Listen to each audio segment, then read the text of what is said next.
എൻ്റെ ദാസനായ സെറുബാബേലേ, അന്ന് ഞാൻ നിന്നെ എൻ്റെ മുദ്രമോതിരം പോലെയാക്കും.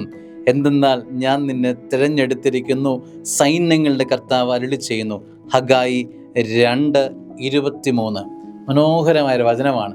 നമ്മളൊക്കെ മോതിരം ധരിക്കുന്നവരാണ്. അതിൽ പേരുകൾ ആലേഖനം ചെയ്യും. വധു വരൻ്റെയോ, വരൻ വധുവിൻ്റെയോ.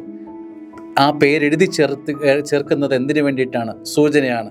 അത് റിസർവ്ഡ് ഫോർ ദാറ്റ് പേഴ്സൺ.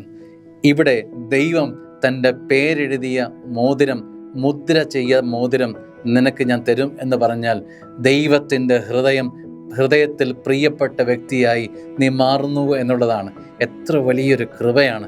ഈ നോമ്പ് അനുഭവത്തിലൂടെ കടന്നു പോകുമ്പോൾ നീ ദൈവത്തിന് പ്രിയപ്പെട്ട വ്യക്തിയായി സ്വന്തമായി മാറുന്നു എന്നുള്ളതാണ്.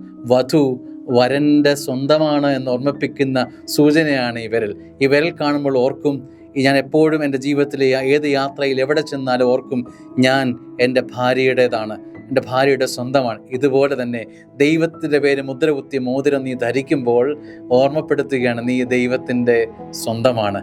എത്ര വലിയ ചിന്തയാണ്!